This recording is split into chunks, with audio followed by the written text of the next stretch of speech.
అదేం చెత్త ప్రశ్న? అక్కో చెల్లో ఉంటే నాతో పాటే ఉండేవారు కదా. అది నిజమే అనుకో. నా ఉద్దేశం మీ నాన్న పెళ్లికి ముందు ఎవరినైనా ప్రేమించి బావా,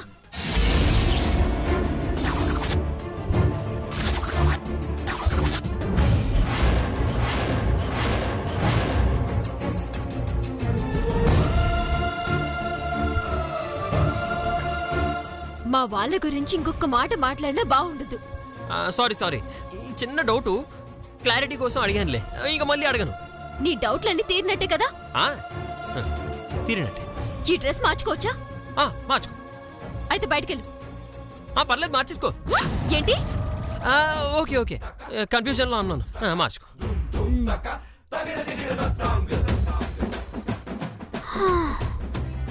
అయ్యో దేవుడా, ఈయనకి లిఫ్ట్ ఇవ్వడానికి వెళ్ళి నేను తిప్పలు పడుతున్నాను.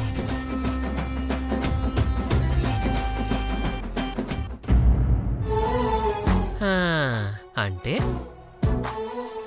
పద్మావతి బయట కనబడిన అమ్మాయి ఒకటి కాదన్నమాట. కొంచెం పొగరున్నా లైవ్లో మీ గొంతు బాగుంది, పాడితే ఇంకా బాగుంటుంది అంది. ఎక్కడో టచ్ చేసింది. నిజంగానే నా గొంతు అంత బాగుంటుందా? ఒకసారి పాడితే పోలా?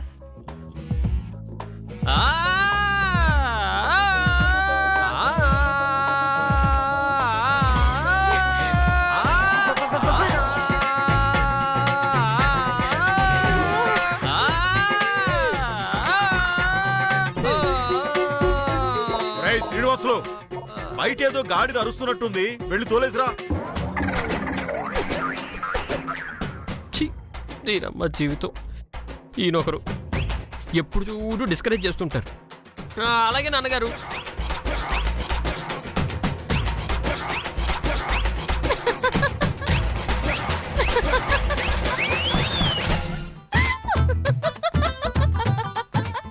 బావా, రాని పనులు చేయడం అవసరమా? నోరు ముయ్యవే. గాడిదకేం తెలిసే గంధపు చెక్క వాసన? నా గొంతు గురించి నీకేం తెలుసు? అబ్బో, నాకేం తెలుసులే. మావయ్య గారికైతే బాగా తెలుసు. అందుకే భయపడిపోయి బయటకు వచ్చేసారు. నిన్ను దొరుకుతారు మరి, రా. అందరికీ త్వరలోనే సాధన చేసి నేనేమిటో నా గొంతేమిటో చూపిస్తాను. ఈసారి ఏకంగా కర్ర పట్టుకొచ్చినా పట్టుకొస్తారు. ఏకాంతంగా ప్రాక్టీస్ చేయాలి.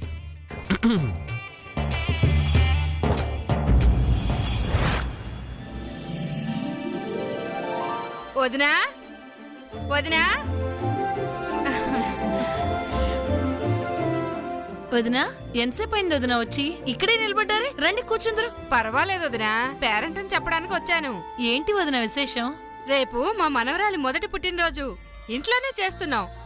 మీ కుటుంబం మొత్తం తప్పకుండా రావాలి. అలాగే వదినా, పక్క పక్కన ఇళ్లలో ఉండేవాళ్ళం, రాకుండా ఎలా ఉంటాం? తప్పకుండా వస్తాం.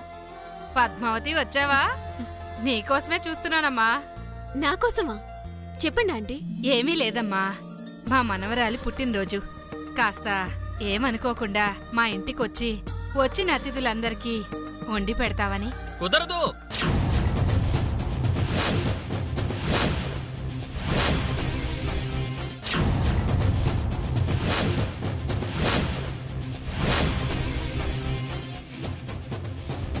ఇంటి వరకంటే ఓకే, బయటికెళ్ళి వండడాలు వడ్డించడాలు నాకిష్టం లేదు. అయ్యో అల్లుడు, అమ్మాయి చేతుల మీదుగా వంట చేయించుకోవాలని ఆశపడ్డానయ్యా. రే శ్రీనివాసు, ఏమిట్రా మాటలు? వదినా, మీ కోరిక మేరకు మా పద్మావతి మీ ఫంక్షన్లో తప్పకుండా వంట చేస్తుంది. అత్తయ్య, కట్టుకున్న భర్త నా భార్య వంట చేయదు అంటుంటే మీరు చేస్తుందని అభయం ఇస్తున్నారేంటి? పాపం ఆయన ఫీల్ అయితే. దామిని, అత్తయ్య మాట ఆయనకి వేదవాక్కమ్మా. ఆవిడ చెప్పాక ఆయన దేన్ని కాదనరు. మా అమ్మ మాటని ఏం వాడుకుంటున్నావే నువ్వు? అంటే వంటలు చెయ్యాలని ఫిక్స్ అయిపోయావన్నమాట. నా కొడుక్కి నా మాటంటే శాసనం. ఏరా నాన్న, అంతేగా? అవునమ్మా, నువ్వు సరే అన్నాక నేనెవరిని కాదనడానికి? నీ ఇష్టం. ఇచ్చట వివాహాలకి శుభకార్యాలకి క్యాటరింగ్ చేయబడును అని బోర్డు పెట్టినా నాకేం అభ్యంతరం లేదు. అదిగో విన్నావా, అది నా కొడుకంటే. మీ కుటుంబాన్ని చూస్తుంటే బహు ముచ్చటేస్తుంది వదినా. నాకు ఉన్నాడు ఒక తెంగర కొడుకు. ఎడ్డమంటే తెడ్డమంటాడు. సర్లే, ఇప్పుడు ఆ గొడవంతా ఎందుకు గాని, నేనొస్తాను. అయ్యో నామతి మండా, వంట చేయమని చెప్పానే గాని అడ్వాన్స్ ఇవ్వడం మర్చిపోయాను. తీసుకో. పర్లేదా ఆంటీ, మనకి అడ్వాన్స్లు ఎందుకు? తీసుకో పద్మావతి. ఒకవేళ అక్కడ రేపు ఏవైనా తేడా వస్తే దరిద్రంగా ఉండవు అని డబ్బులు కూడా ఎగ్గొడితే అప్పుడు బాధపడాల్సి వస్తుంది. తీసుకో పద్మావతి. అందరూ నీలా ఉండరు దామిని, ఎదుటి వాళ్ళని మోసం చేయడానికి. మోసమా? నేను మోసం చేస్తానా? నేను చీటర్నా? చీటర్ అవునో కాదో తెలియదు కానీ నోటి దూల నిట్టలాక్షివని అర్థం అవుతుంది. కరెక్ట్ గా చెప్పారాంటీ. నిన్ను చూసినప్పుడే అనుకున్నాను మనుషుల్లో ఇదొక రకం జాతి అని. మొన్నొచ్చినప్పుడే అడుగుదామనుకున్నా, ఇంతకీ ఎవరివిడే? మా దూరపు బంధువులే వదినా. మరీ ఇంత దగ్గరగా పెట్టుకోకొదినా. సరే సరే, నాకెందుకు వచ్చిన గొడవ చెప్పండి. పద్దు, ఈ డబ్బు ఎక్కువో తక్కువో తెలీదు. నా శక్తి కొద్దీ ఇస్తున్నాను, తీసుకో. మిగతావి ఫంక్షన్ ఇస్తాను. పర్లేదంటీ, మీ నమ్మకానికి ఏమాత్రం తగ్గకుండా ఉండటానికి ప్రయత్నిస్తాను. మంచి మాట చెప్పావమ్మా.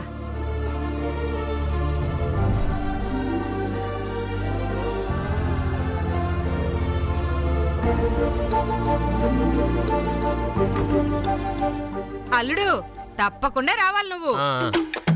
వస్తాంలేండి.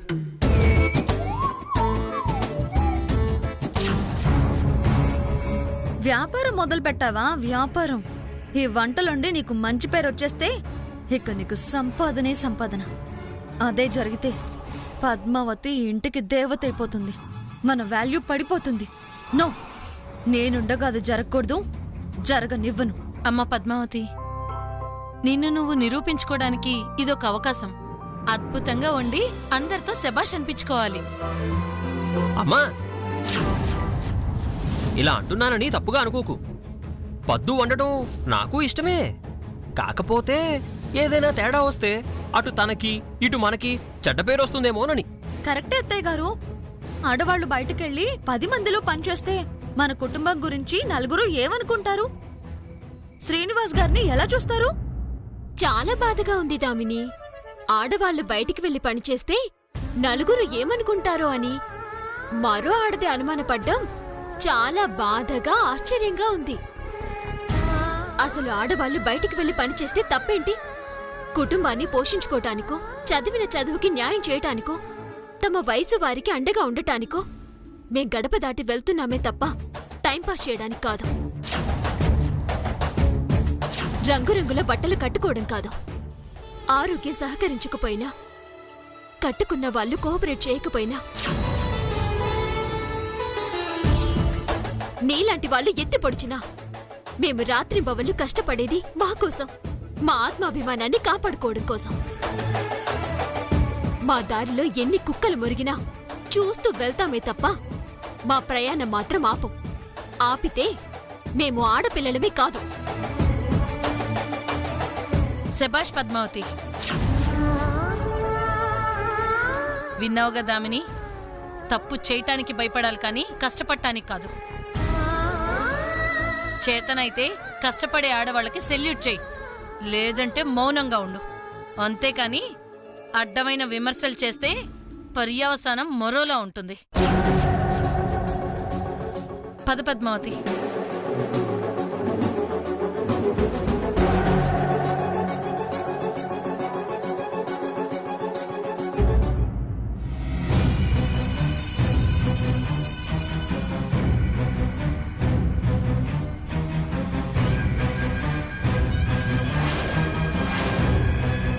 పెరగాలి, నీలో ఇంకా కోపం పెరగాలి.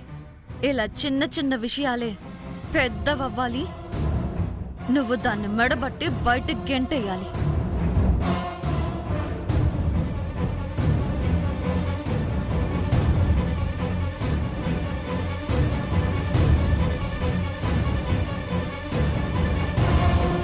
కోడల్లో 2 మాట్లాడినానని ఎన్నెన్ని మాటలంది నన్ను.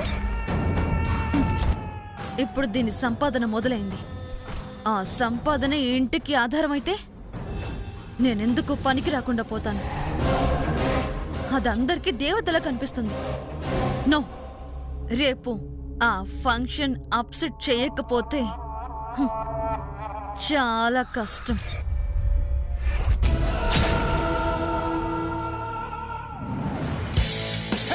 రాను రాను దీనికి డబ్బు పిచ్చి బాగా ముదిరిపోతుంది. ఏదో ఒకటి చేసి ఆ పిచ్చికి ఫుల్ స్టాప్ పెట్టాలి.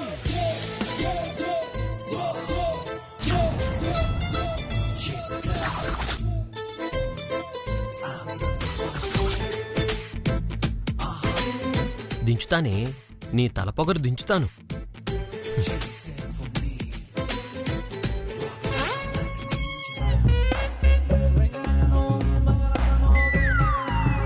బావా, నా చీర ఎక్కడికి తీసుకెళ్తున్నావు? బయట ఆరేయడానికి. చచ్చి, నువ్వు నా బట్టలు ఆరేయడమేంటి? ఆరేస్తే ఏమవుతుంది? ఏమీ అవదు. చూసే వాళ్ళు నవ్వుతారు. నలుగురిలో మన పరువు పోతుంది. నిజమా? మరి అడ్డమైన ఫంక్షన్లకి వెళ్ళి నా పెళ్ళం వంటలు చేస్తుంటే నా పరువు పోదా? అప్పుడు నలుగురు నన్ను చూసి నవ్వరా? నేను వంటలు చేయడానికి, నువ్వు నా బట్టలు ఆరేయడానికి ఏంటి సంబంధం బావా? ఉంది. ఇంతకు ముందంటే నువ్వు రుక్మిణి కూతురువి మాత్రమే. కానీ ఇప్పుడు రంగాచారి కోడలివి, శ్రీనివాసు భార్యవి. ఇలా పెళ్లిళ్ళకి, తద్దినాలకి, చావులకి వండుకుంటూ పోతే చూసిన వాళ్ళు నిన్ననరు, నన్నంటారు. తప్పు బావా. నేనేవి దొంగతనాలు, మోసాలు, దగాలు చేయడం లేదు బావా. కష్టపడుతున్నాను. నా వంటలతో నలుగురిని మెప్పిస్తున్నాను. నాకొచ్చిన విద్యతో డబ్బులు సంపాదిస్తున్నాను. అది తప్పు పడితే వాళ్ళ కర్మ.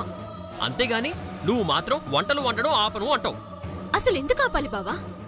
నేను వంటలు వండడం వల్ల నీకొచ్చే ఒక్క నష్టమేంటో చెప్పు. ఇప్పుడే, ఈ క్షణమే ఆపేస్తాను. చెప్పు బావా. ఏమిటే చెప్పేది? మనకేం తక్కువైందని? ఇలా వంటలు చేస్తుంటే ఎంత చీప్గా ఉంటుందో తెలుసా? మనల్ని అందరూ ఎంత చీప్గా చూస్తారో తెలుసా?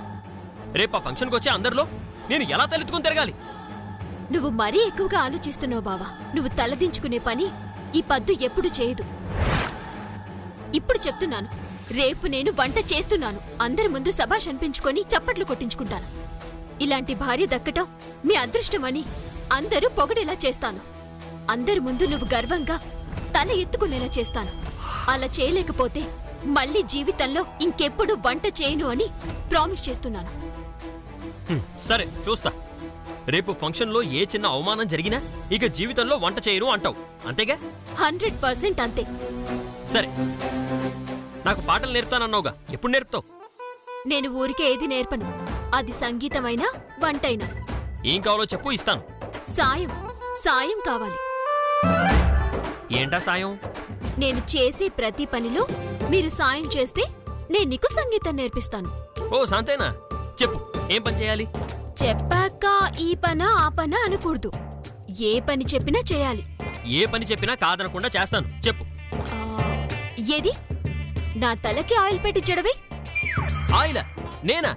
నీకా? బానే ఉందిగా, తల దూకున్నావు, మల్లెపూలు పెట్టుకున్నావు. చూసావా చూసావా, అప్పుడే నీలో ఉన్న మొగుడు బయటకొచ్చేశాడు. సర్లే, అర్థమైందిలే. వెళ్ళి ఆయిల్ తెచ్చుకో.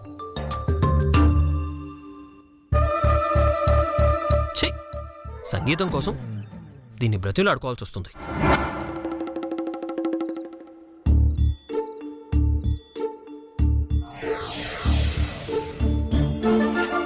తీసుకో.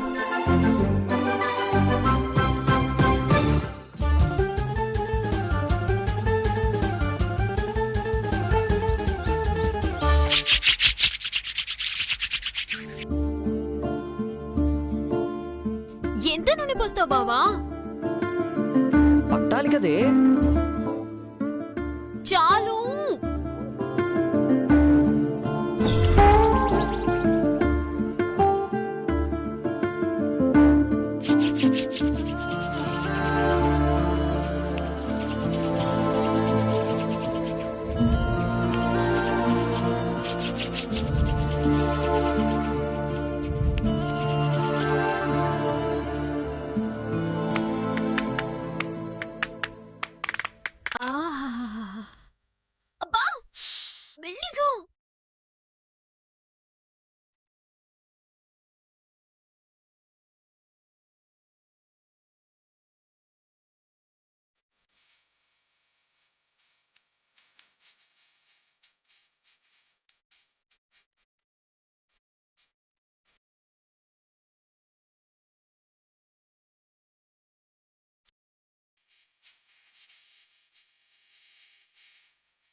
సరే సరే సరే మెల్లగా చేస్తానులే.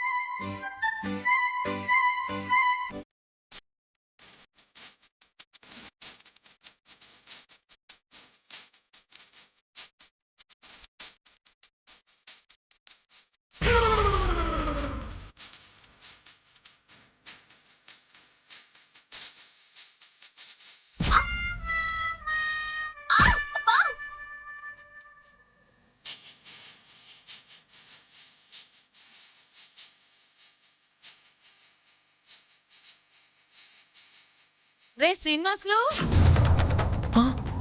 అమ్మా ఏం చేస్తున్నావురా?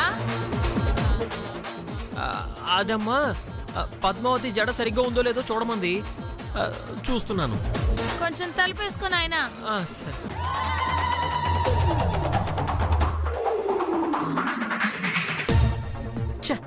పరువంతా పోయింది నీ వల్ల. సంగీతం వద్దా మరి? కావాలి కావాలి. అయితే కంటిన్యూ చేయి.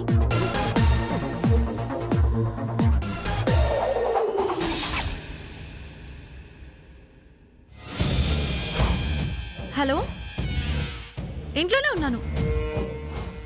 అడ్రస్ తెలుసుగా మీకు? సరే వచ్చేయండి. అయ్యో, ఆన్లైన్లో బుక్ చేసిన డ్రెస్ వచ్చేస్తుందే. దానికి అర్జెంటుగా 10,000 కావాలి. నా దగ్గరేమో పైసా లేదు. మా ఇంటికి వెళ్ళి తెచ్చే టైమూ లేదు. ఇప్పుడు ఎలా?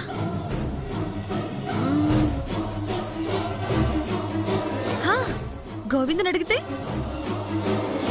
కరెక్ట్, వాడైతే ఎక్కడో చోట తెస్తాడు. గోవింద్, గోవింద్!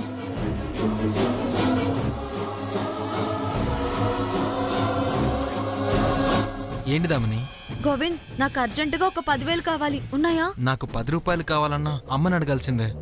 అలాంటిది 10,000 నా దగ్గర ఎలా ఉంటాయి దామిని? అది కరెక్టే, కానీ నాకు చాలా అవసరం గోవింద్. కావాలంటే మళ్ళీ ఇచ్చేస్తాను. ఫ్రెండ్స్ ఎవరినైనా అడుగుతావా ప్లీజ్? నాకు ఈ ఊర్లో ఫ్రెండ్స్ ఎవరు లేరు కదా దామిని. అయ్యో కర్మ, మరి ఇప్పుడు ఎలా? గోవింద్, నువ్వేం చేస్తావో నాకు తెలీదు. 10 నిమిషాల్లో 10,000 కావాలి, లేదంటే నేను మా ఇంటికి వెళ్ళిపోతాను. అప్పుడు నీకు కాఫీ ఇచ్చేవాళ్ళు కూడా ఉండరు. అయ్యయ్యో, అంత మాట అనకు దామిని. ఎవరినో ఒకరిని అడిగి నేను తీసుకొచ్చేస్తానులే. అవును దామిని, ఇప్పుడు నీకు ఆ 10,000 దేనికోసం కావాలి? అంటే అది రోజు నీకు ఇచ్చే కాఫీ పొడి దుబాయ్ నుంచి తెప్పించింది. అది అయిపోయింది. మళ్ళీ తెప్పించాలంటే 10,000 అవుతుంది. అందుకోసమే అడిగాను. ఓ అలాగా? అయితే ఖచ్చితంగా తీసుకురావాల్సిందే. ఉండు, నేను తీసుకొస్తాను. ఓకే. నాకు తెలుసురా, కాఫీ పేరు చెప్తే నువ్వు కుక్కలా తోకోపుకుంటూ వెళ్తావని. అమ్మా,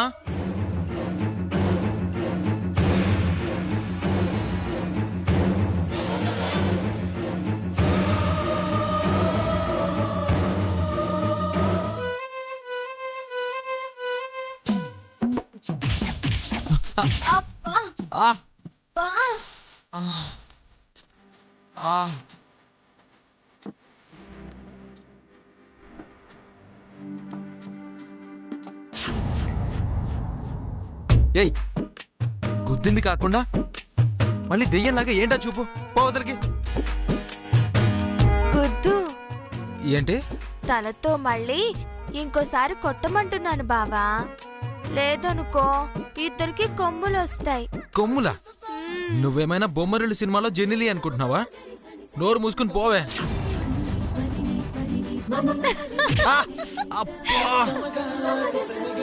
వసై పొట్టిదనా, తల బొప్పి కట్టిందే. ఇందాక నువ్వు పెట్టిన ముద్దుకి మా గుండెల్లో కూడా బొప్పి కట్టింది. దానికి దీనికి చెల్లు. నిన్ను బావా, ఇవన్నీ పెళ్ళయ్యాకే. ఏ పొట్టి, ఇంతకు ముందు ఎవరైనా పొట్టి అంటే పళ్ళు రాలు కొట్టేదాన్ని. అదేంటో నువ్వంటే ముద్దుగా అనిపిస్తుంది తప్ప కోపం రావట్లేదు బావా. ఉన్నమాట అంటే ఎవరి కోపం రాదులే గాని. ఏంటి బావా అంటున్నావు? ఏం లేదు, నాకు కొంచెం డబ్బులు కావాలి. ఉన్నాయా? వీడేంటి ఆ తింగర్ దాన్ని డబ్బులు అడుగుతున్నాడు? డబ్బులా? ఎంత? 10,000. 10,000 ఎందుకు? అది నీకు అనవసరం. ఉన్నాయా లేవా? ఉన్నాయి, ఇస్తాను. కానీ కానీ ఏంటి? ఇదిగో బావా, రేపు కట్నంలో మినహాయించుకుంటాను అంటేనే ఇస్తాను. నీ కట్నం డబ్బుల్లో నేనెందుకు మినహాయించుకోవాలి? అబ్బా, ఏం తెలియనట్టే. నన్ను పెళ్లి చేసుకోబోయేది నువ్వే కదమ్మా, అందుకు.